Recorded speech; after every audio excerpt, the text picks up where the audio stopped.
नमस्कार दोस्तों। आजकल किसी के पास भी टाइम नहीं है। लोग अपने सपनों को बहुत जल्दी पाना चाहते हैं, बहुत जल्दी करोड़पति बनना चाहते हैं, शॉर्टकट से ही सब कुछ सीखना चाहते हैं। लेकिन एक बार अपने आप से पूछो कि अगर आपके सपने इतने बड़े हैं तो क्या आपके इन बड़े सपनों के लिए आपका ज्ञान भी बड़ा होना जरूरी नहीं है? क्या आपके मोटिवेशन का आधार बहुत स्ट्रांग नहीं होना चाहिए? आपने बहुत बार देखा होगा कि जब तक आप कोई मोटिवेशनल वीडियो देखते हो तब तक आप में जोश रहता है, लेकिन जैसे ही काम करना या पढ़ाई करना शुरू करते हो जोश पता नहीं कहाँ गायब हो जाता है। यह वीडियो थोड़ा लंबा है, लेकिन अगर आपने इसमें बताया गया रहस्य जान लिया तो ना तो आपको किसी और मोटिवेशनल वीडियो, किसी ज्ञान की जरूरत पड़ेगी और ना ही ऐसा कोई लक्ष्य होगा जो आज के बाद आप अपनी लाइफ में प्राप्त नहीं कर सको। लेकिन ये कैसे पॉसिबल होगा? इसके लिए आपको शांति से बैठ के, आंखें बंद करके इस वीडियो की पूरी बातों को जब तक समझ में ना आ जाए तब तक बार बार सुनकर अपनी थॉट्स में बिठा लेना चाहिए। और अगर आप इस वीडियो को बीच में छोड़ के जाना चाहते हो तो कृपा करके आप इसको अभी स्किप कर दो, क्योंकि अधूरा ज्ञान बिना ज्ञान से भी ज्यादा खतरनाक होता है। और खुद भगवान श्री कृष्ण ने गीता में कहा है कि कभी भी उस इंसान को सेक्रेट ज्ञान जबरदस्ती नहीं देना चाहिए जो उसको लेना नहीं चाहता। तो दोस्तों, एक सवाल का जवाब दीजिए, इस पृथ्वी के सबसे पहले और इस पृथ्वी के ही नहीं बल्कि पूरे ब्रह्मांड के पास्ट, प्रेजेंट और फ्यूचर के सबसे महान मोटिवेशनल स्पीकर का नाम क्या है?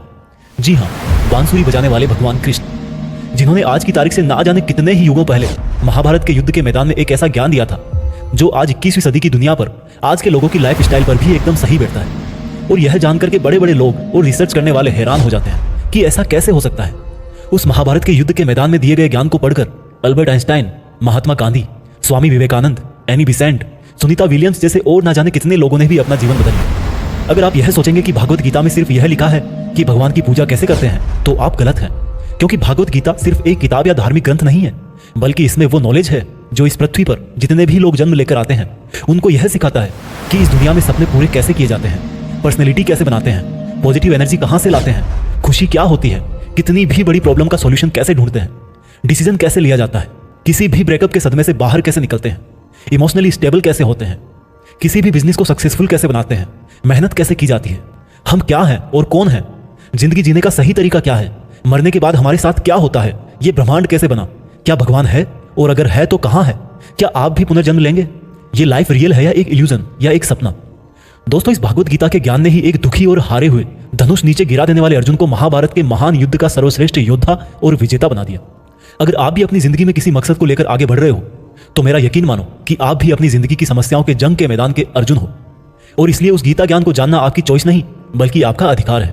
इस गीता ज्ञान को समझकर आपको एक बात का जरूर एहसास होगा कि ये असली नॉलेज में पहले क्यों नहीं हासिल कर पाया। तो ऐसा क्या है आखिर भागवत गीता में और इसका मतलब क्या है? भागवत का मतलब है भगवान और गीता का मतलब है गीत, यानी कि ऐसा गीत जो भगवान ने खुद अपने मुंह से गाया हो।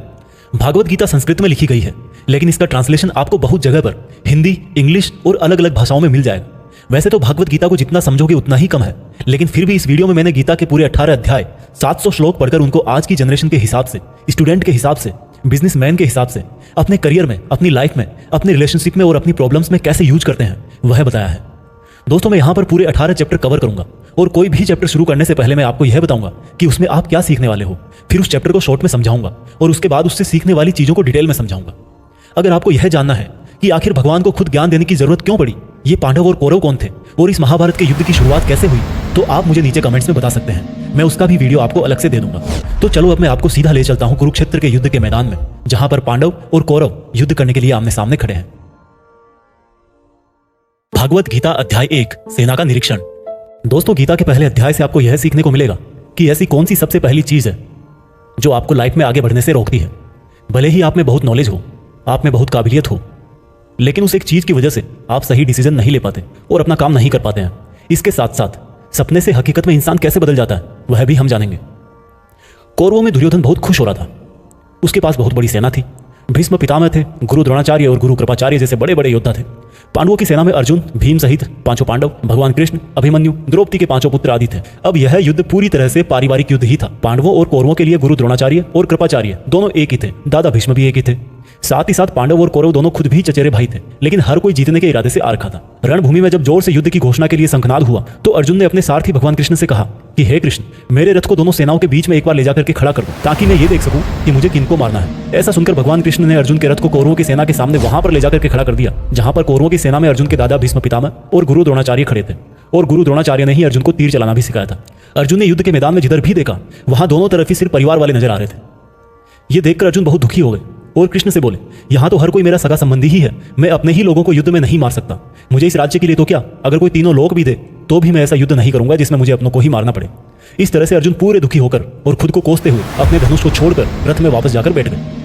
दोस्तों, गीता के इस फर्स्ट चैप्टर से हमें यह सीखने को मिलता है कि वास्तविकता सोच से अलग होती है। हमें नहीं पता होता है कि जब हम कोई काम करने का इरादा लेकर जा रहे होते हैं तो वहां पर क्या हो सकता है। जब हम किसी बुरी चीज का सामना करते हैं तो हम संयम खो बैठते हैं और घबरा जाते हैं, और घबरा जाने के बाद हम हमारा ही असली रूप भूल जाते हैं। भले ही अर्जुन युद्ध कला में मास्टर थे और भले ही वो युद्ध करने के लिए मैदान में धनुष उठाकर चले आए, लेकिन युद्ध सिर्फ हथियारों के चलाना जाने से नहीं होता, उसके लिए इरादे भी चाहिए होते हैं, इमोशनल स्टेबिलिटी चाहिए होती है। मैदान में आकर अर्जुन को अपनी ड्यूटी से ज्यादा फैमिली और गुरुओं से मोह हो गया और उससे फिर वो दुखी हो गए। वो युद्ध करने का डिसीजन नहीं ले पाए। इससे यह भी सीखने को मिलता है कि जिंदगी में हमें हमारा कर्म करने से सबसे पहले रोकने वाला कोई होता है तो वो है हमारा मोह, यानी कि अटैचमेंट। आप सुबह जल्दी उठ सकते हो लेकिन आपको नींद और आलस्य का मोह होता है। अर्जुन एक क्षत्रिय थे और युद्ध करना ही उनका काम था, और वो युद्ध करने में बहुत अच्छी तरह से ट्रेंड भी थे, लेकिन वो अटैचमेंट में आकर अपना कर्म भूल गए।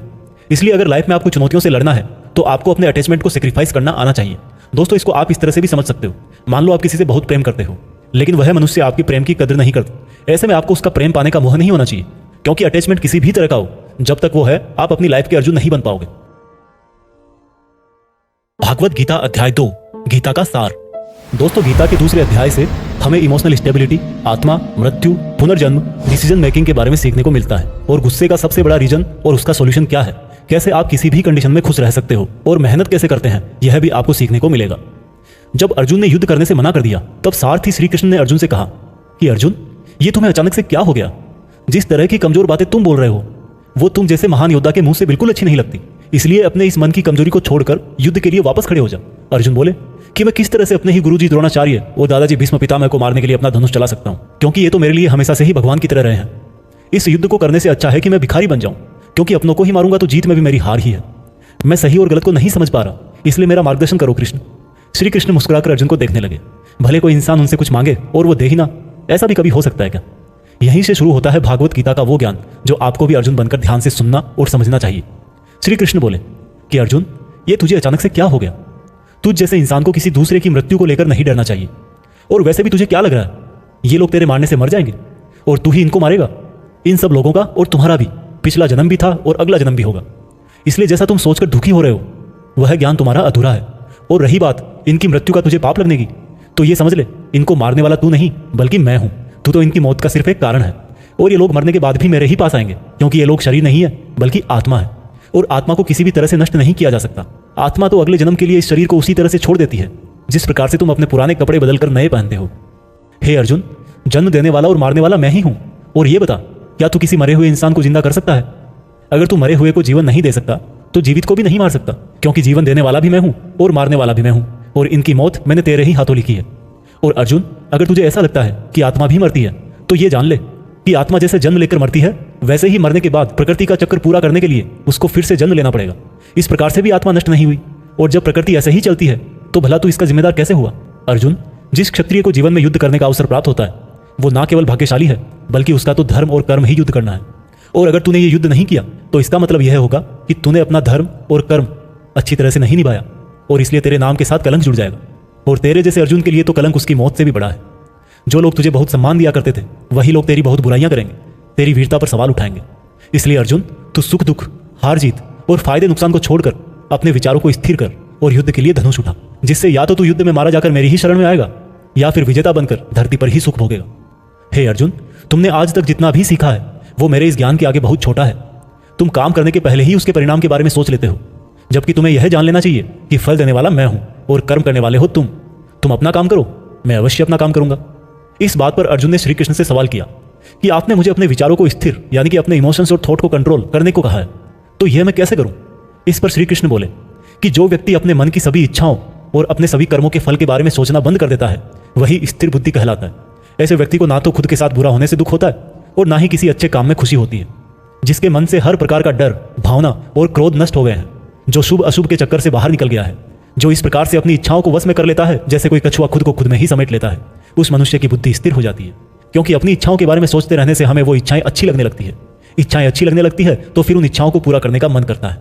जब उन इच्छाओं को पूरा करने में कोई रुकावट आती है तो फिर हमें गुस्सा आता है, और गुस्सा आने से इंसान पागल हो जाता है और फिर वो अपना कर्म और धर्म भूलकर खुद ही अपनी स्थिति से नीचे गिर जाता है। परंतु अगर कोई अपनी इच्छाओं को वश में करके उनका गुलाम नहीं होता तो उसका अंतर्मन शुद्ध रहता है और उसके दुख का अंत हो जाता है। और जब उसके सब दुख ही समाप्त हो जाते हैं तो उसकी बुद्धि स्थिर हो जाती है। परंतु जिसकी इच्छाएं और कामनाएं उसके मन से नहीं जाती है वो मनुष्य कभी शांति नहीं पाता। और जब शांति ही नहीं पाएगा तो वो खुश कैसे रहेगा भला? उसकी हालत तो उस नाव की तरह होती है जिसको उसकी इच्छाओं की हवा किसी भी दिशा में बहा करके ले जा सकती है। स्थिर बुद्धि वाला प्राणी तो उस समुद्र की तरह है जिसमें चाहे कितनी ही नदियां आके मिले फिर भी उसको कोई फर्क नहीं पड़ता। और इसी तरह का स्थिर बुद्धि वाला प्राणी मृत्यु के बाद मेरी ही शरण में आता है। दोस्तों, अब आते हैं इस चैप्टर के मीनिंग पर। आप में से बहुत सारे लोग होंगे जो अपने प्रियजनों को खो देते हैं, और आज तक आप लोगों में से जिसने भी अपने प्रियजन को मृत्यु के द्वारा इस संसार से नहीं खोया उसको भी यह जान लेना चाहिए कि उनकी जिंदगी में भी उनके किसी सबसे प्रिय, यहां तक कि खुद की भी मौत एक दिन जरूर होगी। लेकिन इससे उदास होने की कोई बात नहीं है, क्योंकि खुद भगवान ने ही कहा है कि हम अपने जन्म से पहले भी इस दुनिया में नहीं थे और मौत के बाद भी नहीं रहेंगे, लेकिन उस समय हम किसी ना किसी रूप में इस ब्रह्मांड में जरूर रहेंगे। और इसलिए हमें मौत से नहीं डरना चाहिए, क्योंकि या तो हमारा पुनर्जन्म होगा या फिर हम परमात्मा में हमेशा के लिए मिल जाएंगे। और जब सब लोग आखिर में एक ही जगह मिल जाएंगे तो फिर क्या भावुक होना। और यही प्रकृति का नियम भी है।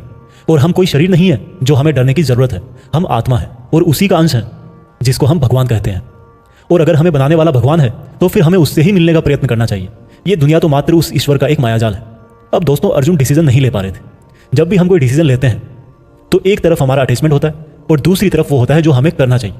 और इसी मोह के चक्कर में हम वो नहीं कर पाते जो हमारा रियल काम होता है और जो हमें लाइफ में सफलता के रास्ते पर आगे ले जाता है। उदाहरण के लिए, अगर आपको घर से दूर पढ़ाई करने के लिए या सपने पूरे करने के लिए घर से दूर जाना पड़ रहा है तो आपको अपने परिवार का मोह छोड़ना पड़ेगा।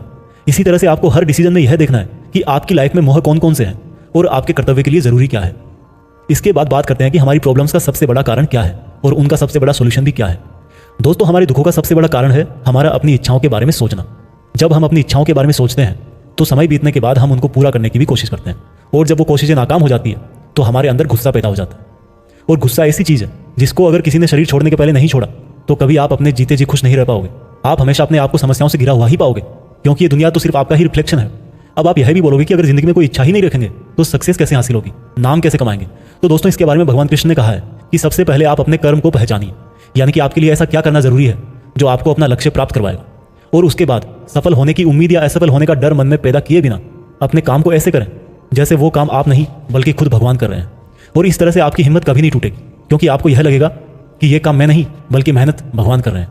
और इस तरह से आपकी हिम्मत कभी नहीं टूटेगी, क्योंकि आपको यह लगेगा ही नहीं कि आप मेहनत कर रहे हो। भागवत गीता अध्याय 3 कर्मयोग। दोस्तों, गीता के 3rd चैप्टर में हम जानेंगे कि ऐसी कौन सी 2 चीजें हैं जो आपको इस दुनिया में कुछ भी हासिल करके दे सकती है। इसमें यह भी जानेंगे कि हम क्या हैं और हमारे अपने मन को अपने काबू में करके अपनी सभी गंदी आदतें कैसे छोड़ें और अपनी मनचाही मंजिल कैसे प्राप्त करें। अर्जुन बोले, हे कृष्ण, आपकी बातें सुन के ऐसा लग रहा है कि जैसे ज्ञान कर्म से ज्यादा सही है, लेकिन आप तो मुझे सन्यासी बनने की जगह युद्ध करने के लिए बोल रहे हो। तो आप ये बताइए कि मैं ज्ञान का रास्ता अपनाकर सन्यासी बनूं या कर्म का रास्ता अपनाकर युद्ध लड़ूं। सुनकर कृष्ण बोले, इस संसार में मैंने खुद ने ही 2 तरह के योग बनाए हैं। योग मतलब ऐसा रास्ता जिससे हम अपना जीवन सफल बनाते हैं। उनमें से एक है ज्ञान योग और दूसरा है कर्म योग। और अर्जुन, तुम एक मनुष्य हो, तुम चाह करके भी अपने शरीर के कर्मों को पूरी तरह से नहीं छोड़ सकते। उदाहरण के लिए, तुम्हें हर पल सांस तो लेना ही पड़ेगा, अगर पेट है तो खाना तो पड़ेगा ही। और अगर तुम इन सबको किसी भी शक्ति से रोकना भी चाहोगे तो क्या निश्चित है कि तुम अपनी इच्छाओं के बारे में नहीं सोचोगे। कहने का मतलब है, तुमसे जाने अनजाने में कर्म तो हो ही जाएगा, क्योंकि तुम मनुष्य हो और तुम तो वैसे क्षत्रिय हो तो तुम अपने धर्म से भी बंधे हो। इसलिए तुम्हारे लिए संन्यास के रास्ते की जगह कर्म का रास्ता ज्यादा सही है। मतलब ज्ञान योग या सांख्य योग की जगह कर्म योग ज्यादा सही है। इसलिए तुम यह सोचकर कि यह काम तुम नहीं कर रहे हो बल्कि प्रकृति का गुलाम होकर तुम्हारा शरीर कर रहा है, फल की इच्छा किए बिना अपना कर्म योग करो। क्योंकि अगर तुम अपने आप को खुद के कर्म का कर्ता यानी करने वाला नहीं मानोगे तो मैं तुम्हारा कर्ता बनूंगा, और जब मैं तुम्हारा कर्ता बनूंगा तो तुम्हें बिना मांगे ही वो सब सुविधाएं, सुख और राज्य दे दूंगा जिसकी तुम्हें जरूरत होगी। बिना मेहनत किए ही सुख सुविधाओं और राज्य का भोग किया तो तुम एक चोर कहलाओगे और तुम कभी परमात्मा यानी कि मुझसे नहीं मिल पाओगे। जिस तरह से महान लोग खाने के लिए नहीं बल्कि जीने के लिए खाते हैं, उसी तरह से तुम भी परिणाम के लिए नहीं बल्कि कल्याण के लिए युद्ध करो। हे अर्जुन, तुम मनुष्यों में सबसे बड़े हो, इसलिए जैसा तुम करोगे ठीक वैसा ही तुम्हारी संतान या आने वाली दुनिया करेगी। अर्जुन, अब तुम मुझको ही देख ले, मैं तो भगवान हूँ, मुझे भला किसी काम को करने की जरूरत क्या है। पर मैं इसलिए अपना कर्म करता हूँ क्योंकि मनुष्य की आत्मा मेरा ही छोटा सा अंश है, और जैसा मैं करूंगा वैसा ही फिर मनुष्य करेगा। और इस तरह से तो पूरी सृष्टि ही नष्ट हो जाएगी। कोई अगर तुम्हारा साथ भी ना दे या तुम्हारी आलोचना भी करे तो तुम उनको बिना कुछ कहे सिर्फ अपना कर्म करते जाओ, और ऐसा करने पर वह मनुष्य भी कुछ समय बाद तुम्हारे जैसा ही करने लग जाएगा। जो व्यक्ति यह सोचता है कि वह कर्म खुद करता है, उससे बड़ा मूर्ख और दुखी इस दुनिया में और कोई नहीं है, और ज्ञानी लोगों के द्वारा ऐसे मूर्खों को कभी नहीं छेड़ा जाना चाहिए। इसलिए अर्जुन, तू भी अपने आप को इस कर्म के बंधन में ना बांधकर बिना किसी आशा के, दया के और पछतावे के अपना युद्ध कर। अर्जुन, खुद का धर्म और कर्म दूसरों के धर्म और कर्म से ज्यादा अच्छा समझा जाना चाहिए, भले ही हमारे खुद के धर्म में और कर्म के पालन करने में कोई कमी रह जाए। अर्जुन ने फिर सवाल किया कि अगर मनुष्य उसी परमात्मा का अंश है तो उससे गलतियां क्यों हो जाती है और वो बुरे काम क्यों करता है?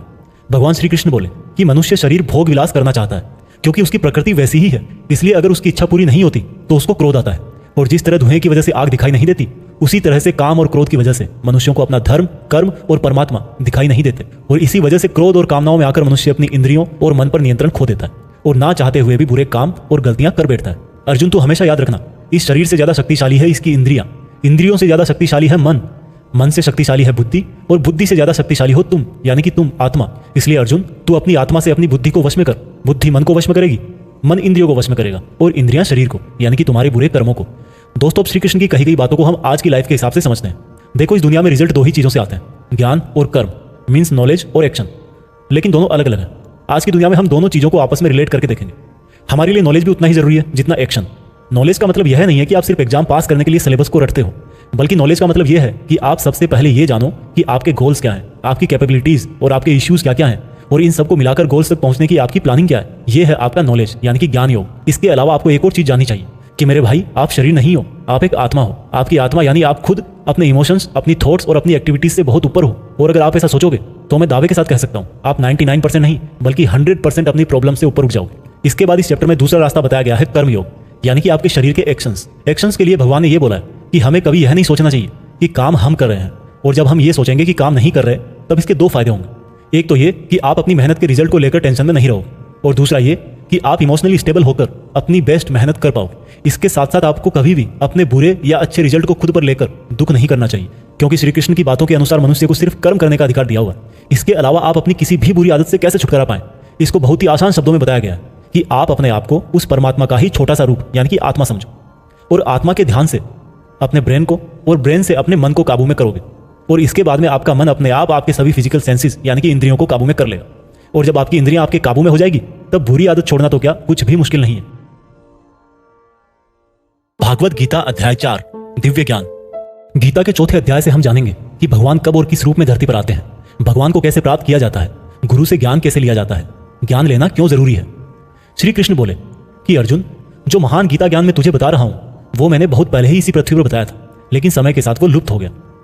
इस पर अर्जुन बोले कि हे कृष्ण, आप तो अभी वर्तमान काल में हो, तो आप बहुत पहले के समय में ऐसा कैसे कर सकते हो।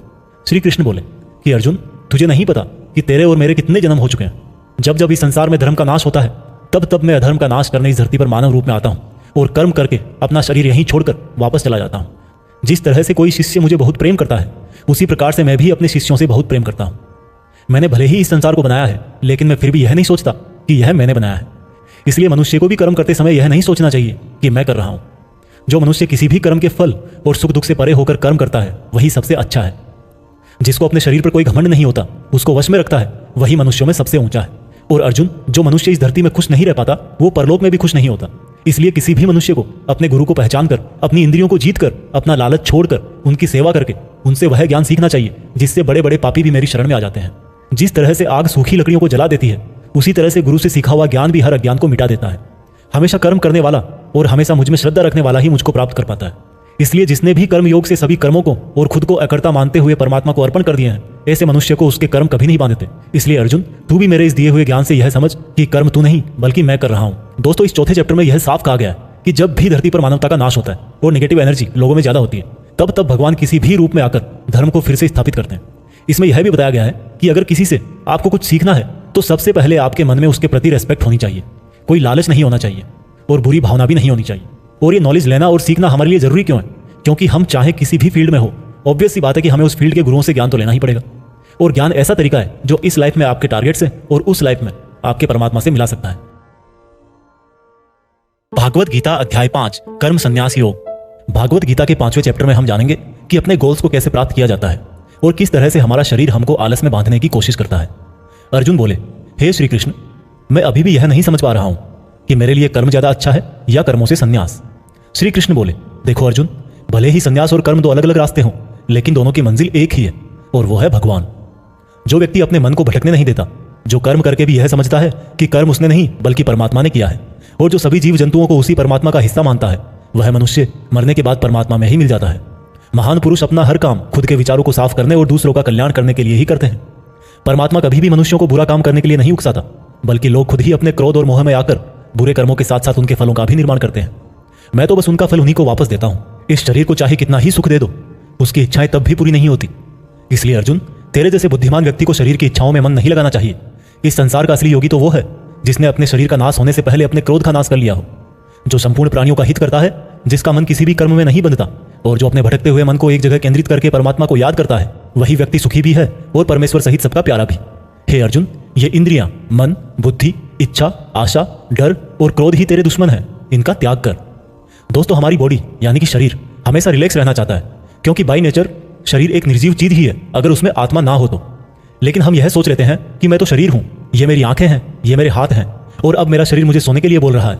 तो इसका मतलब यह है कि आपका शरीर आपकी बुद्धि पर भारी पड़ चुका है। इसलिए आपको यह समझना होगा कि आप आत्मा हो और इस शरीर को आप अपनी बुद्धि से जिस तरह चलाना चाहोगे वह वैसा ही चलेगा। दोस्तों, जो रास्ते भागवत गीता में बताए जा रहे हैं वह मनुष्य को परमात्मा से मिला देते हैं। और अगर आप इन सब बातों को अपनी लाइफ में उतारोगे तो आप अपने सपनों को तो आसानी से हासिल कर ही लोगे। जैसे कि कहा गया है कि भगवान की प्राप्ति के लिए मन को वश में करना बहुत जरूरी है, ठीक उसी प्रकार से आपको अपनी लाइफ में भी मंजिल हासिल करने के लिए मन को वश में करना बहुत जरूरी है। भागवत गीता अध्याय 6, ध्यान योग। भागवत गीता के 6ठे अध्याय में हम जानेंगे कि एक योगी क्या होता है और योगी कैसे बनते हैं। यानी कि आज की लाइफ में बोले तो वह इंसान जो अपनी लाइफ में कुछ बड़ा करना चाहता है। इसके साथ साथ हम यह भी जानेंगे कि क्या होगा अगर आपने इस जीवन में बहुत मेहनत करी लेकिन फिर भी आपकी डेथ होने से पहले आपका सपना पूरा नहीं हुआ। श्री कृष्ण बोले, केवल अपने सांसारिक कर्मों को त्यागने वाला ही योगी नहीं होता, बल्कि जो व्यक्ति करने योग्य सब काम को करता हुआ उनके फल का लालच नहीं करता वही असली योगी कहलाता है। जो व्यक्ति अपने मन को जीत लेता है तो उसके लिए इस संसार में और कुछ भी जीतना जरूरी नहीं होता, और जिसका मन इधर उधर भटकता रहता है उसके लिए इस संसार में कुछ भी पाना आसान नहीं होता, क्योंकि हमारा गुलाम मन हमारा मित्र होता है और अगर हम उसके गुलाम बन जाते हैं तो वो हमारा सबसे बड़ा शत्रु बन जाता है। जो व्यक्ति अपने मन के और संसार के किसी भी विचार, वासना या वस्तु से मोहित नहीं होता और जो मित्र, दुश्मन, महात्मा, पापी, जीव जंतु आदि के प्रति समान दया भाव रखता है वही योगी की असली निशानी होती है अर्जुन। और जब इस तरह का योगी भाव आने लगे तो बिना किसी आशा के, बिना किसी भय के अपने मन को मित्र बनाकर मेरा ध्यान करना चाहिए। ऐसा योगी नींद और भोजन भी उतना ही करता है जितना आवश्यक हो। ऐसा योगी उसी तरह से अपने वचन पर स्थिर रहता है जैसे पूरी तरह रुकी हुई हवा में दीपक की लौ होती है। जब जब भी उसका मन भटके तब तब उसको उस इच्छा को वश में करके फिर से मन को केंद्रित करना चाहिए। और जब योगी इस संपूर्ण ध्यान की अवस्था में आ जाता है तो बड़े से बड़ा दुख भी उसको उसके स्थान से नीचे नहीं गिरा सकता। अर्जुन ने कहा, मगर हे कृष्ण, यह मन बहुत ही चंचल और हठीला है, इसको एक जगह पर रोकना हवा को एक जगह पर रोकने की तरह बहुत मुश्किल है। श्री कृष्ण बोले, हाँ, यह सत्य है कि मन को वश में करना बहुत कठिन है, लेकिन यह भी जान लो कि बार बार योगाभ्यास और आत्मविश्वास से असंभव को संभव बनाया जा सकता है। अर्जुन ने फिर पूछा कि हे कृष्ण, अगर कोई योगी इस तरह से ध्यान केंद्रित करके योग करे लेकिन अगर अंतिम समय में किसी कारणवश उसका मन भागने लगे तो क्या उसकी पूरी मेहनत शून्य हो जाएगी? श्री कृष्ण बोले, नहीं अर्जुन, निरंतर परमात्मा की तरफ बढ़ना हर आत्मा का अधिकार है। अगर किसी कारणवश वह योगी आत्मा योग की राह से विचलित भी हो जाती है तो भी उसको योग भ्रष्ट पुण्य पुरुषों के लोक में कई वर्ष सुख और आनंद मिल जाता है, और वहां पर वह ध्यान भ्रष्ट योगी भी सुख में समय बिताकर फिर से किसी पुण्यात्मा के परिवार में जन्म ले लेता है, और इस तरह से उस आत्मा की यात्रा वहीं से शुरू हो जाती है जहां पर उसने पिछले जन्म में समाप्त करी थी। और इस प्रकार से उसे एक नया रूप, नया जीवन परमात्मा से मिलन के प्रयत्न के लिए फिर से मिल जाता है। अर्थात उसका पिछले जीवन में किया गया योग बेकार नहीं जाता, लेकिन लगातार प्रयत्न करने वाला योगी इसी जन्म में अपने जीवन चक्र से मुक्त होकर परमात्मा में विलीन हो जाता है। एक योगी तपस्वियों और विद्वानों से भी श्रेष्ठ है। इसलिए अर्जुन, तू भी योगी बन, क्योंकि जो योगियों में भी परम होता है वह मेरा भी परम प्रिय होता है। दोस्तों, हर वो इंसान जिसकी आंखों में कुछ बड़ा करने का सपना है उसको अर्जुन की तरह ही एक योगी बनना चाहिए। योगी वो इंसान है जो पूरी तरह से इमोशनली बैलेंस्ड है, न्यूट्रल है, जो दूसरों की बातें माइंड नहीं करता और हमेशा अपने टारगेट को पूरा करने के लिए मेहनत करता है। लेकिन दोस्तों, जिंदगी का किसको पता, भगवान ना करे कि ऐसा हो कि कोई इंसान उसके सपने पूरे होने से पहले ही मर जाए तो उसकी तो मेहनत किसी काम की ना रही और सपने सपने ही रह गए। पर एक बहुत ही सीक्रेट बात भगवान कृष्ण ने इस अध्याय में यह बताई है कि अगर आप मेहनत कर रहे हो और आपने बहुत एक्सपीरियंस गेन कर लिया है, बहुत नॉलेज हासिल कर लिया है, लेकिन फिर भी आपको मंजिल नहीं मिली और किसी रीजन की वजह से, परमात्मा ना करे ऐसा हो, पर आपकी डेथ हो जाए या सपने के लिए मेहनत करते करते बूढ़े होकर मर जाओ, तो इस केस में चाहे आपको जीते जी फल मिले या ना मिले, मरने के बाद में आपको स्वर्ग में अपने कर्मों के अनुसार पूरा सुख मिलेगा। और जब आपके अच्छे कर्मों का बैलेंस खत्म हो जाएगा तो आप फिर से धरती पर जन्म लेकर आओगे और बाय नेचर आप ऐसे माहौल या घर में जन्म लोगे जिसमें आपको पिछले जन्म के ज्ञान वाला लेवल नेचुरली ही मिल जाएगा और आपको उसके आगे की मेहनत करने के लिए फिर से एक पूरी नई जिंदगी मिल जाएगी। ऐसा मैं नहीं, स्वयं कृष्ण ने योगी के बारे में बताते हुए इस गीता के 6ठे चैप्टर के श्लोक नंबर 37 से लेकर श्लोक नंबर 45 तक यही बात कही है, और यह भी कहा है कि यह उनके लिए एप्लीकेबल है जो सच में बहुत बहुत मेहनत करते हैं। यह भागवत गीता सार। भागवत गीता अध्याय 7, भगवान का ज्ञान। भागवत गीता के 7वें चैप्टर में बताया गया है कि ईश्वर किस तरह से इस संसार को चलाते हैं, ईश्वर को कौन से भक्त बहुत अच्छे लगते हैं, इंसान भगवान को क्यों नहीं जान पाता है। भगवान कृष्ण बोलते हैं कि हे अर्जुन, अब मैं तुझे वो बातें बताने वाला हूं जिनको जानकर तुझे इस संसार में दूसरा कोई सा भी ज्ञान जानने की जरूरत नहीं पड़ेगी। हजारों लोगों में से कोई एक मुझे प्राप्त करने की कोशिश करता है और ऐसे हजारों कोशिश करने वालों में से कोई एक ही मुझे बहुत समर्पण के साथ प्रेम करता है। मेरे दो रूप हैं, एक जड़ रूप यानी कि जिसमें पृथ्वी, अग्नि, जल, वायु और आकाश के साथ साथ मन, बुद्धि और अहंकार है। वही दूसरा चेतन रूप जिसमें इस सृष्टि का चक्र है। समय को भी मैं ही चलाता हूँ। जल, सूरज, चंद्रमा, ओमकार में मैं ही हूँ। पृथ्वी की सभी पवित्र गंध, अग्नि और बुद्धिजीवियों का तेज, तपस्वियों का तप, धर्मों का पवित्र कर्म, बलवानों का बल और अलग अलग समय कालों का बीज भी मैं ही हूँ। इस संसार के लोग सांसारिक गुणों के गुलाम हैं, इसलिए मुझे नहीं जान पाते और वास्तव में तो ये सांसारिक गुण भी मेरी ही माया है। मगर जो मनुष्य इस मेरे ही माया जाल को तोड़ देता है वो मेरा हो जाता है। माया जाल में फंसे हुए मूर्ख लोग मेरी शरण में नहीं आ पाते हैं। कोई भी भक्त चार तरह से मेरी पूजा करता है, कोई प्राप्ति चाहने वाला, कोई दुख के संकट में याद करने वाला, मुझे जानने की इच्छा रखने वाला या फिर मुझे पहले से ही जानने वाला। लेकिन इनमें से मुझे अत्यंत प्रेम करने वाला ज्ञानी बहुत पसंद है। ये चारों ही तरह के भक्त दयावान होते हैं, लेकिन ज्ञानी पुरुष तो मानो जैसे मेरा ही रूप हो। और ज्ञानियों में भी जो व्यक्ति मुझे बहुत सारे जन्मों से मानता आया है वो मृत्यु के पश्चात मुझ में ही समा जाता है। जो लोग किसी इच्छा पूर्ति के लिए अगर किसी देवता की भक्ति करते हैं तो मैं उन भक्तों की आस्था उन्हीं देवताओं में स्थिर कर देता हूँ और वो भक्त उन्हीं देवताओं को प्राप्त हो जाते हैं। लेकिन यह फल ज्यादा समय तक नहीं चलता और अगर कोई भक्त अगर किसी भी प्रकार से मेरी ही पूजा करता है तो उसे मैं अपना ही बना लेता हूँ। जो मूर्ख मुझे जन्म लेने और मरने वाला मानते हैं वो मुझे प्राप्त नहीं कर पाते। मैं भूतकाल, वर्तमान और भविष्य को पूरा जानता हूँ, जबकि श्रद्धा रहित लोग मुझे भी नहीं जान पाते। जो भक्त इस सांसारिक मोह और माया को छोड़कर श्रेष्ठ कर्मों का आचरण करके मेरी भक्ति करते हैं वो इस मृत्यु से मुक्त होकर मुझ में ही समा जाते हैं। तो दोस्तों, आज के समय के हिसाब से इस चैप्टर का मतलब आप इस तरह से निकाल सकते हैं। जब आप अपनी लाइफ में कोई टारगेट सेट करते हो तो आप टाइम बीतने के बाद टारगेट को भूलने लगते हो, क्योंकि डिस्ट्रैक्शंस बहुत सारे होते हैं। जैसा श्री कृष्ण ने बताया कि माया जाल में फंसा हुआ व्यक्ति भगवान को भूल जाता है, ठीक वैसे ही कई बार बहुत मेहनत करने वाला व्यक्ति भी राह से भटक जाता है और सोचने लगता है कि ये टारगेट वारगेट सब बेकार है, लाइफ के मजे लो, कल को पता नहीं रहूं या ना रहूं। और इस तरह के लोगों को गीता में मूर्ख कहा गया है, जो इतना भी नहीं जानते कि ये डिस्ट्रैक्शन तो खुद मेहनत करने वालों को आजमाते हैं कि ये इंसान उसमें उलझ के रह जाएगा या इसको पार कर जाएगा। और इस तरह से लगातार बिना भटके जो हार्डवर्क करता है उसी को सक्सेस मिलती है। भागवत गीता अध्याय 8 भगवान की प्राप्ति। भागवत गीता के 8वें चैप्टर में आप जानेंगे कि भगवान क्या है और उनको कैसे प्राप्त किया जा सकता है, देवता कौन है, ये संसार कैसे चलता है और क्यों हमें आज से ही हार्ड वर्क में लगना चाहिए। अर्जुन बोले, हे कृष्ण, ये परम ब्रह्म क्या है, आध्यात्म क्या है, कर्म क्या है, ये संसार क्या है और ये देवता कौन है, इस संसार का फैसला कौन करता है और कोई योगी आपको कैसे पहचानता है। श्री कृष्ण बोले, ब्रह्म परम अक्षर है, आध्यात्म जीवों का स्वरूप है, कर्म भूतकाल का एक ऐसा त्याग है जिससे वर्तमान में परिणाम उत्पन्न होते हैं, हमेशा उत्पन्न और अंत होने वाले का नाम संसार है। जिनको शास्त्रों में परम पुरुष बताया गया है वही देवता है। इस संसार का फैसला करने वाला मैं ही हूँ। और जो भी पुरुष अपने अंतकाल में जिस जिस भाव को याद करता हुआ और अपने ध्यान को भ्रकुटी में केंद्रित करके शरीर छोड़ता है तो वह उसी भाव को प्राप्त होता है। इसलिए मेरा स्मरण करने वाले सदैव मेरे पास ही आते हैं। इसलिए अर्जुन, तू भी मुझ में ही ध्यान रख के युद्ध कर, जिससे कि तू मुझे ही प्राप्त होगा। जो लोग हमेशा मुझे याद करते हैं वह बहुत आसानी से मेरे पास आ जाते हैं और जो मेरे पास आ जाता है उसके दुख और मृत्यु चक्र समाप्त हो जाते हैं। ब्रह्मा का एक दिन 1000 युगों का होता है और एक रात भी 1000 युगों की होती है। ब्रह्मा के दिन की सुबह में ही संपूर्ण संसार का निर्माण होता है और रात के आरंभ में ही वह संसार फिर से ब्रह्मा में समा जाता है और हर दिन ऐसा ही चक्र चलता रहता है। लेकिन जो मेरे भक्त होते हैं वो जल्दी ही इस चक्र से मुक्त हो जाते हैं। अर्जुन, अब मैं तुम्हें वह 2 रास्ते बताऊंगा जिनसे होते हुए ही लोग या तो परम गति को प्राप्त होते हैं या फिर इस संसार में वापस आते हैं। जब सूर्य का प्रकाश रहता है, शुक्ल पक्ष होता है और सूर्य उत्तरायण में होता है, तब शरीर छोड़ने वाले कर्मयोगी मेरे पास हमेशा के लिए आ जाते हैं।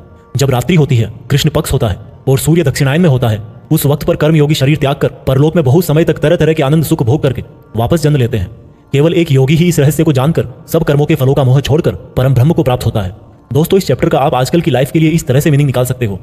कोई भी वो मंजिल जिस पर आप हमेशा के लिए अपना नाम दुनिया के सामने लिखना चाहते हो, उसके लिए आपको बहुत हार्ड वर्क करना पड़ेगा। क्योंकि जैसा श्री कृष्ण ने बताया कि ये संसार का चक्र बहुत बड़ा है और लोग आते रहते हैं और लोग जाते रहते हैं। लेकिन जिन लोगों को अपनी लाइफ में कुछ ऐसा करना है जिसकी वजह से उनका नाम हमेशा के लिए दुनिया में हो जाए, उन लोगों को ज्ञान योगी और कर्मयोगी बनना पड़ेगा। ब्रह्मा का जो एक दिन है उसका मतलब है कि ये यूनिवर्स बहुत पहले से है और बहुत आगे तक चलेगा और इंसान की लाइफ उस यूनिवर्स के सामने बहुत बहुत छोटी है।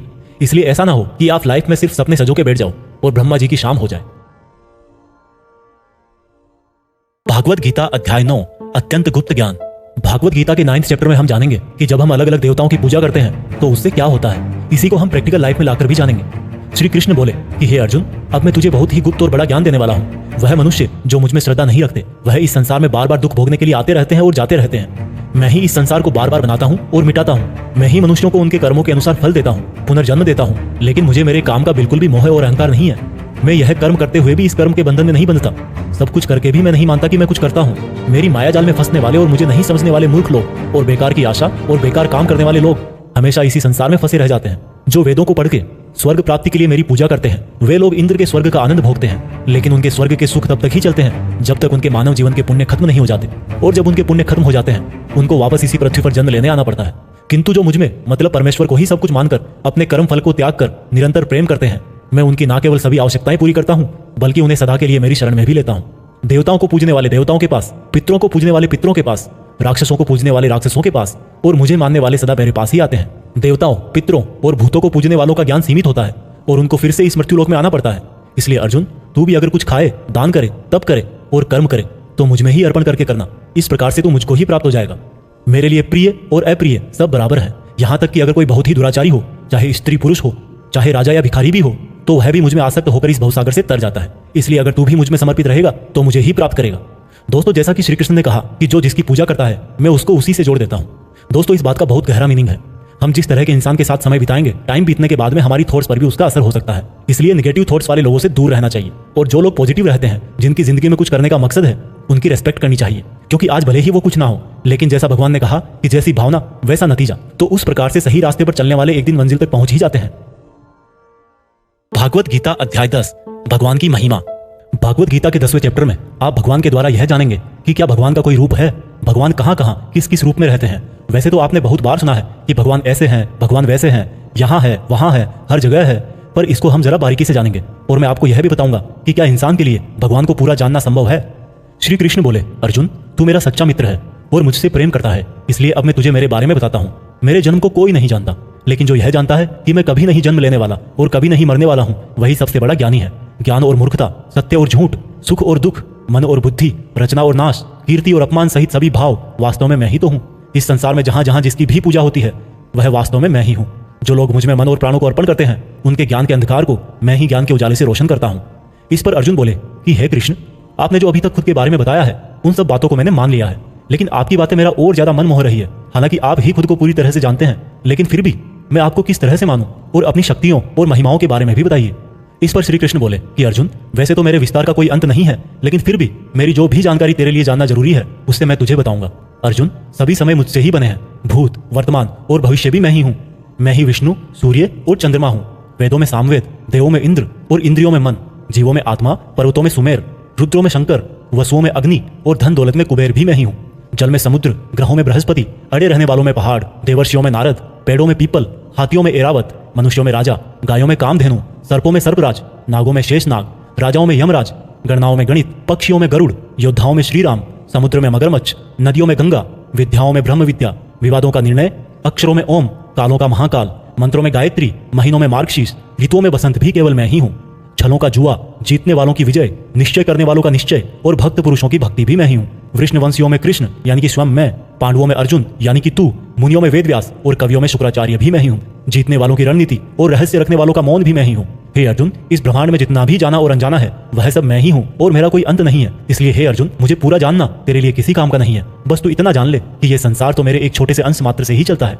दोस्तों, इस चैप्टर में आप जान गए होंगे कि ऐसी कोई जगह नहीं है जहां पर भगवान ना हो, और श्री कृष्ण ने यह भी कहा है कि अर्जुन को ना तो ईश्वर को पूरा जानना जरूरी है और ना ही वो पूरा डिटेल में जान पाएंगे। दोस्तों, इसको आप अपनी लाइफ में इस तरह से रिलेट करो कि जैसे भगवान ने कहा कि मैं अनंत हूँ और तू उतना ही जान जितना तेरे लिए जरूरी है। ठीक उसी प्रकार से आपको भी अपनी लाइफ में उन चीजों में अपनी एनर्जी और टाइम वेस्ट नहीं करना चाहिए जिनको जानना आपके लिए जरूरी नहीं होता।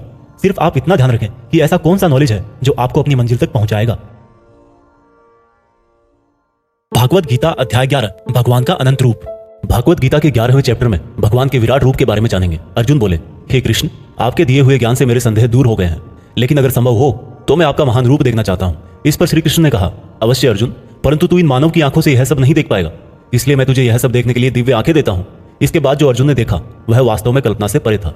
भगवान का ना तो कोई आरंभ था, ना कोई मध्य था और ना कोई अंत था।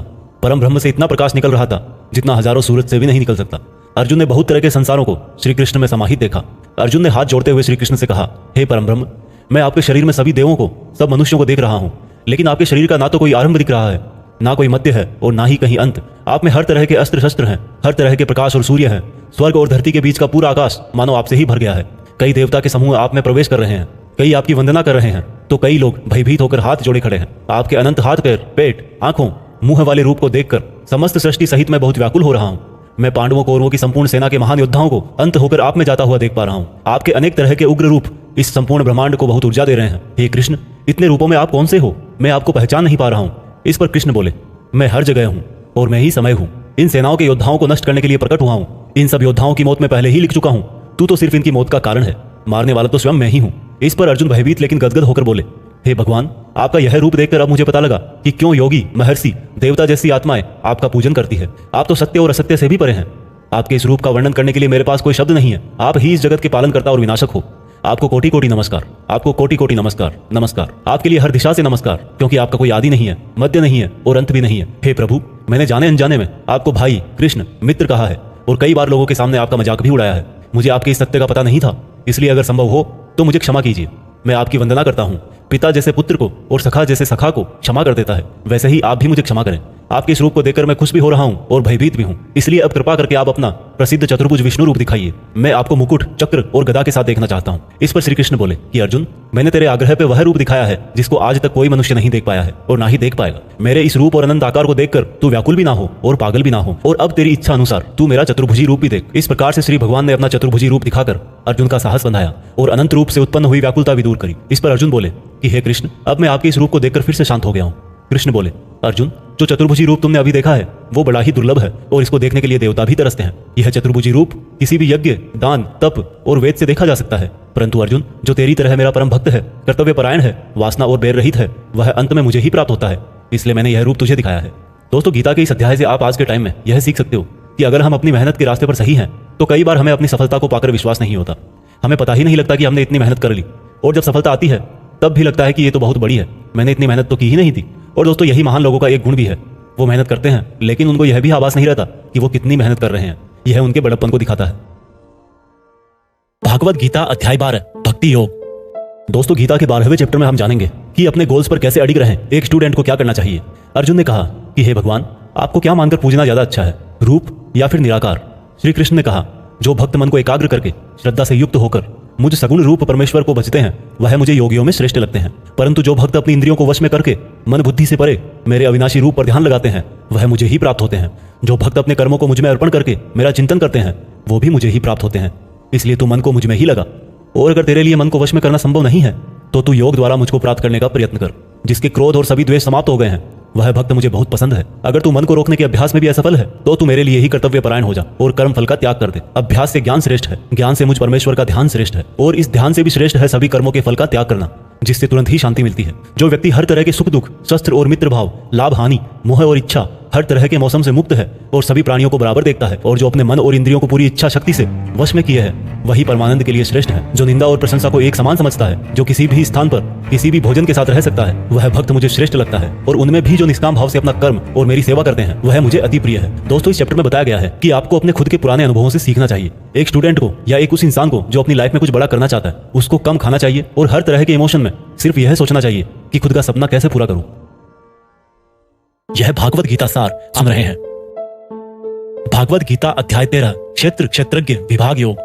भागवत गीता के 13वें चैप्टर में हम जानेंगे कि किस तरह से हमारे एक्शन से रिजल्ट पैदा होता है। श्री कृष्ण ने कहा कि यह शरीर एक क्षेत्र की तरह है और जो इसको जानता है उसको क्षेत्रज्ञ कहते हैं। क्षेत्र मतलब खेत। जिस तरह से खेत में जैसा बीज डालते हैं वह उसी प्रकार का सही समय आने पर फल देता है, उसी तरह जीवन में भी जिस तरह का कर्म फल का बीज मनुष्य डालता है वही बीज समय आने पर उसी प्रकार का फल देता है। इसीलिए इस शरीर को क्षेत्र कहा गया है। यह क्षेत्र और क्षेत्रज्ञ का ज्ञान बहुत विद्वानों द्वारा बहुत तरीके से कहा जाता है, और इस ज्ञान में 5 महाभूत यानी कि पृथ्वी, अग्नि, जल, वायु, आकाश को मिलाकर मन, बुद्धि, अहंकार और सभी इंद्रियां भी शामिल है। इसके साथ साथ इसमें सुख दुख, चेतना, शरीर, धैर्य और विकार भी सम्मिलित है। अब परम ब्रह्म को प्राप्त कराने वाला ज्ञान क्या है यह मैं तुझे बताऊंगा। मनुष्य में कोई भी खूबी होने पर उसमें किसी तरह का घमंड नहीं होना चाहिए, किसी भी प्राणी को सताना नहीं चाहिए, दूसरों के प्रति क्षमा भाव होना चाहिए, गुरु की सेवा की जानी चाहिए, मन और वाणी में सरलता होनी चाहिए, मन और समस्त इंद्रियों पर पूरा वश होना चाहिए, किसी भी तरह के भाव में नहीं बहना चाहिए, संतान, जीवन साथी, घर और धन में मोह नहीं होना चाहिए, अच्छे और बुरे में भी मन और बुद्धि की स्थिरता होनी चाहिए, वासना वाले लोगों से दूरी होनी चाहिए, एकांतवास में मन का शुद्धिकरण करना चाहिए, मुझ परमेश्वर में पूरी तरह से समर्पण और ध्यान मग्न रहना चाहिए। हे अर्जुन, अब मैं तुझे परम ब्रह्म के बारे में कहूंगा। वो सर्वव्यापी है, वह सब इंद्रियों के साथ भी इंद्रियों के बिना है, और वह निर्गुण होकर भी सभी गुणों के साथ है। वह सभी सजीवों और निर्जीवों में है, वह दूर भी है और पास में भी, लेकिन फिर भी जानने में नहीं आता। वह ब्रह्मा की तरह जीवन उत्पन्न करता है, विष्णु की तरह पालन करता है और शंकर की तरह विनाश भी करता है। वह अलग अलग कालों में होते हुए भी एक जैसा लगता है और एक ही काल में भी अलग अलग तरह का होता है। वह माया का भी महामाया है, परम ब्रह्मों से भी परम है और सब प्राणियों के साथ उनके हृदय में निवास करता है। परंतु इसके बाद भी यह जानने के योग्य है, हे अर्जुन, इस प्रकृति और पुरुष का भी कोई आरंभ नहीं है, क्योंकि प्रेम और घृणा और तीनों तरह के गुण अर्थात सत, रज और तम भी प्रकृति से ही आते हैं। कार्य और कार्यों को करने वाली इंद्रियां भी प्रकृति से ही उत्पन्न होती है। प्रकृति से जन्मा मनुष्य प्रकृति के ही गुणों को भोगता है और इन्हीं गुणों के भोग के अनुसार ही उसका जन्म और मरण तय होता है। इस तरह से जो भी मनुष्य इस पुरुष और प्रकृति के ज्ञान को जानता है वह कर्म करता हुआ भी मुझे प्राप्त होता है और मुझ परमात्मा को हर मनुष्य अपने अलग अलग तरीके से पाता है। किंतु जो मंद बुद्धि होते हैं वह तो इस ज्ञान को सुनकर और मेरी प्रकृति जानकर ही मृत्यु लोक से मुक्त हो जाते हैं। जो मनुष्य सभी कर्मों को प्रकृति से ही होने वाला मानता है वह अपनी आत्मा को अकर्ता समझकर इस भवसागर से पार हो जाता है। हे अर्जुन, जिस तरह से आसमान का पदार्थ काफी पतला होता है और इसीलिए वो दूषित नहीं होता, उसी प्रकार से यह आत्मा शरीर में सूक्ष्मता से रहती है जिससे यह कभी दूषित नहीं होती। इस प्रकार से प्रकृति, पुरुष और चेतना के ज्ञान से तू भी मुझ परम ब्रह्म को प्राप्त हो जा। दोस्तों, इस चैप्टर में यह बहुत ही बारीकी से बताया गया है किस तरह से हमारे ही कामों से हमें तकलीफ या खुशी मिलती है। मान लीजिए हमारा शरीर खेत की तरह है और हम हैं इसके किसान। अब हम जो भी इस खेत में बोएंगे फल भी उसी बीज के अनुसार हमें भविष्य में जाकर मिलता है। इसलिए यह हमारे आज के एक्शंस पर ही डिपेंड करता है कि हमें फ्यूचर में क्या मिलने वाला है। भागवत गीता अध्याय 14 प्रकृति के 3 गुण। दोस्तों, भागवत गीता के 14वें चैप्टर में हम जानेंगे कि किस तरह से हमारा स्वभाव और यह संसार 3 गुणों में बटा हुआ है। श्री कृष्ण बोले, हे अर्जुन, अब मैं तुझे संसार के उन 3 गुणों के बारे में बताऊंगा जो आत्मा को शरीर के मोह से बांधते हैं और जिन्हें जानकर कोई भी मनुष्य मुझे पा सकता है। यह तीनों गुण है सत्वगुण, रजोगुण और तमोगुण। सत्वगुण इन सभी गुणों में श्रेष्ठ है और यह ज्ञान और सुख से जोड़ता है। रजोगुण कामना और आसक्ति से उत्पन्न होता है जो कि कर्म और उसके फल में बांधता है। तमोगुण मनुष्य को भोग विलास, आलस्य और निद्रा में बांधता है। हे अर्जुन, सत्वगुण सुख देता है, रजोगुण कर्म करवाता है और तमोगुण मनुष्य को उसके स्थान से भी बहुत नीचे गिरा देता है। इन्हीं भी 2 गुणों को वश में करने से तीसरे गुण की प्राप्ति होती है।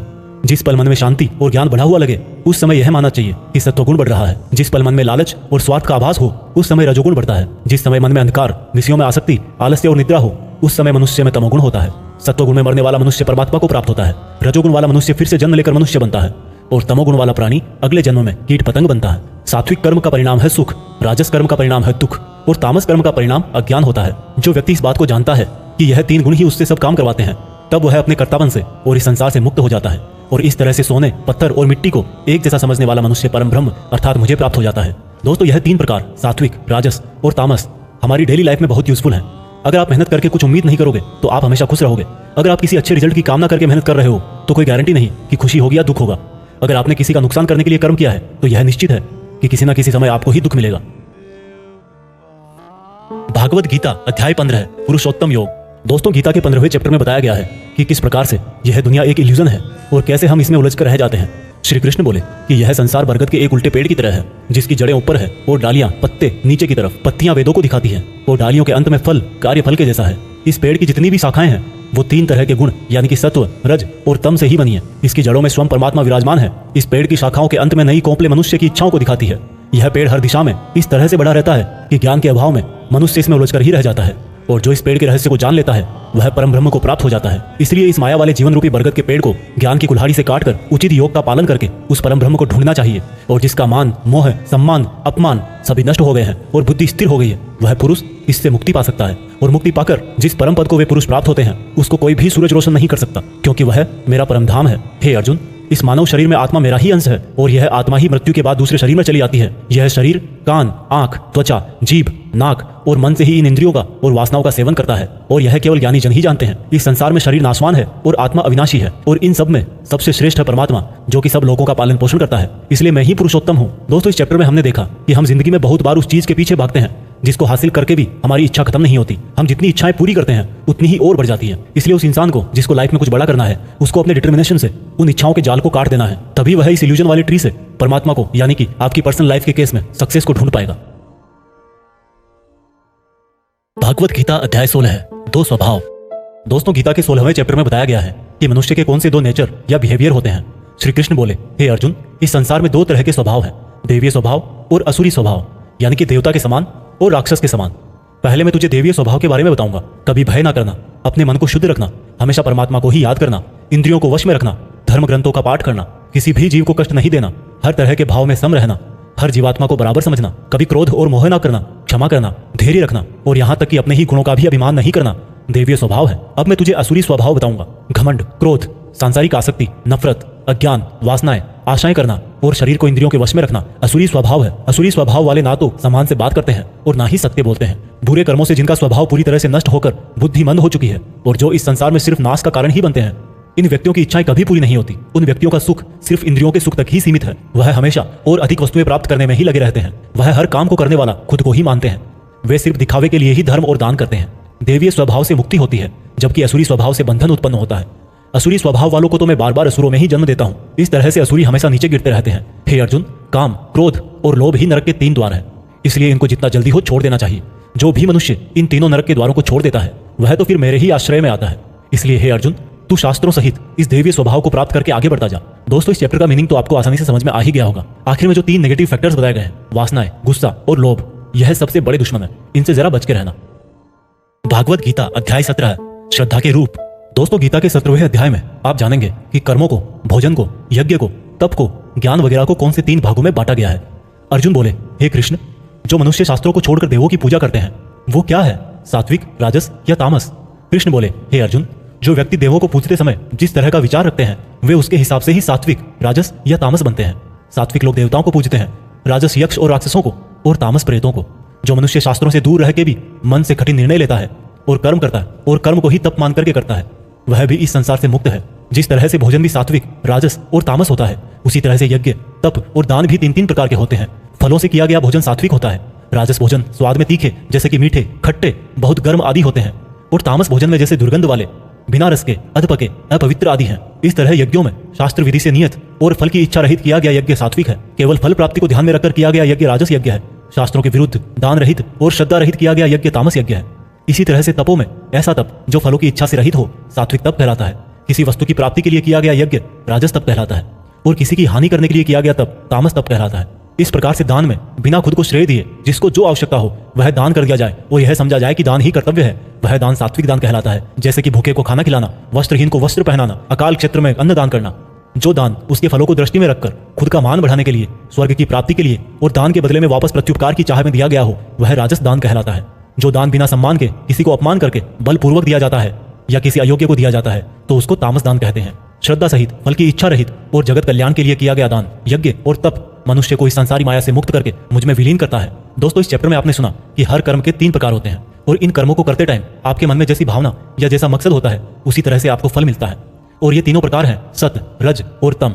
सत सबसे अच्छा माना गया है, तम सबसे गिरा हुआ माना गया है। सत का मतलब है आप जो भी काम करें, मेहनत करें, उसमें एकदम इमोशनली स्टेबल होकर, बिना उस काम के रिजल्ट के बारे में सोचे, बिना उस काम को करने का क्रेडिट लिए, खुद के मन की शुद्धता और संसार का कल्याण करने के लिए करें। लेकिन आज के टाइम में हम अपने गोल्स के लिए काम करते हैं जिनमें हमें मेहनत के लास्ट में रिजल्ट चाहिए होता है। भगवान कृष्ण ने कहा है कि हमारी दुखों का और काम बिगड़ने का यही मेन रीजन है कि हम उसके रिजल्ट के बारे में सोच सोच कर परेशान रहते हैं। इसलिए दोस्तों, आप भी सत्य के इस रास्ते पर रहने की कोशिश करें। भागवत गीता अध्याय 18, उपसंहार। दोस्तों, गीता के 18वें और आखिरी चैप्टर में हम जानेंगे कि क्या त्याग और संन्यास एक ही है। इस पूरे गीता ग्रंथ का निचोड़ भी आपको इसी चैप्टर में मिल जाएगा, इसलिए आपको इस चैप्टर को लास्ट तक ध्यान से सुनना चाहिए। अर्जुन बोले, हे कृष्ण, मैं त्याग और संन्यास के बारे में जानना चाहता हूँ। श्री कृष्ण ने उत्तर दिया कि अर्जुन, इस संसार में कुछ लोग कर्मों के फलों को छोड़ने को त्याग कहते हैं और अगर कर्मों को ही त्याग दे तो उसको संन्यास कहते हैं। कुछ लोग सभी कर्मों को दोष भरे और सभी दुखों का कारण मानकर उनका त्याग करने के लिए बोलते हैं, और कुछ लोग बोलते हैं कि यज्ञ, तप और दान वाले कर्म कभी भी नहीं त्यागने चाहिए। इसलिए अर्जुन, अब तू मेरे से त्याग और संन्यास को अच्छी तरह से समझ। इन दोनों में से मैं त्याग को पहले बताऊंगा, क्योंकि यह त्याग भी 3 तरह का होता है, सात्विक, राजस और तामस। यज्ञ, तप और दान ये तीनों त्याग के योग्य नहीं, बल्कि फल की इच्छा के बिना किया गया यज्ञ, तप और दान यही सात्विक त्याग कहे जाते हैं। मतलब जो शास्त्रों में दिया गया कर्म और धर्म जिसमें फल और आसक्ति ना हो, उसको सात्विक त्याग कहा जाता है। कोई मनुष्य अगर सभी कर्मों को यह समझकर त्याग दे कि यह कर्म ही दुखों का कारण है, तो यह त्याग राजस त्याग कहलाता है। किसी अन्य मोह के कारण अगर किसी कर्म का त्याग कर दिया जाए तो त्याग को तामस त्याग कहते हैं। जो व्यक्ति किसी भी काम से ना तो प्रेम करता है और ना ही नफरत करता है, ऐसा बुद्धिमान व्यक्ति ही सच्चा त्यागी है। मनुष्य शरीर कितना भी प्रयास कर ले, लेकिन वो फिर भी पूरी तरह से कर्म को नहीं छोड़ सकता, जैसे कि सांस लेना। इसलिए कर्मों के फलों को छोड़ देना ही सच्चा त्याग होता है। जो लोग कर्म फलों का त्याग इस संसार में नहीं करते हैं, उनके कर्म फल मृत्यु के बाद भी उनका पीछा नहीं छोड़ते हैं। हे अर्जुन, मनुष्य मन, वाणी और शरीर से जो भी अच्छा या बुरा काम करता है वह 5 तरह से होता है। करने वाले के द्वारा, उसके शरीर के द्वारा, उसकी ज्ञानेंद्रियों के द्वारा, उसकी कर्मेंद्रियों के द्वारा या फिर उसके पूजनीय देवताओं के द्वारा। ज्ञाता, ज्ञान और ज्ञेय ये 3 प्रकार की कर्म प्रेरणा है। कर्ता, कारण और क्रिया ये 3 तरह के कर्म संग्रह है। अर्जुन, ज्ञान, कर्ता और कर्म ये तीनों भी 3 तरह के हैं। जिस ज्ञान में परमात्मा को अमर और अनंत माना जाता है वह ज्ञान सात्विक है। जिस ज्ञान में परमात्मा को अलग अलग समयों में अलग अलग नामों से जाना जाता है वह राजस ज्ञान है। और जो ज्ञान सात्विक ज्ञान और राजस ज्ञान के बाहर है वह तामस ज्ञान है। जो कर्म श्रद्धा रहित और फल की इच्छा के बिना किया जाता है वह सात्विक कर्म कहलाता है। जो कर्म कुछ पाने के लिए किया जाता है वह राजस है, और जो कर्म किसी का नुकसान करने के लिए किया जाता है वह तामस कर्म है। इस प्रकार से सात्विक कर्म करने वाला सात्विक कर्ता, राजसी कर्म करने वाला राजसी कर्ता और तामसिक कर्म करने वाला तामसिक कर्ता कहलाता है। इस तरह बुद्धि और संकल्प भी तीन तीन तरह के होते हैं। हे अर्जुन, सात्विक कर्म, राजस कर्म और तामस कर्म करने वालों की बुद्धि और संकल्प ये भी क्रमशः सात्विक, राजस और तामस होते हैं। हे अर्जुन, सुख भी तीन तरह के होते हैं। बिना किसी कर्म फल के परम ब्रह्म में ध्यान लगाकर मिलने वाला सुख सात्विक सुख होता है। बल, बुद्धि, शक्ति, राज्य इत्यादि की प्राप्ति राजस सुख है। नींद, आलस्य और वासना इत्यादि तामस सुख है। इस पूरे ब्रह्मांड में इन तीनों प्रकार के अलावा और कुछ भी नहीं है। हे अर्जुन, ब्राह्मण, क्षत्रिय, वैश्य और शूद्र इन चारों के कर्म इनके गुणों के आधार पर बांटे गए हैं। अपनी मन और इंद्रियों को वश में रखना, सभी प्राणियों का भला करना, धर्म का पालन करना, बिना कर्ता भाव के कर्म करना, परमात्मा में ध्यान लगाना, ये सब गुण जिसमें होते हैं उसको ब्राह्मण कहना चाहिए।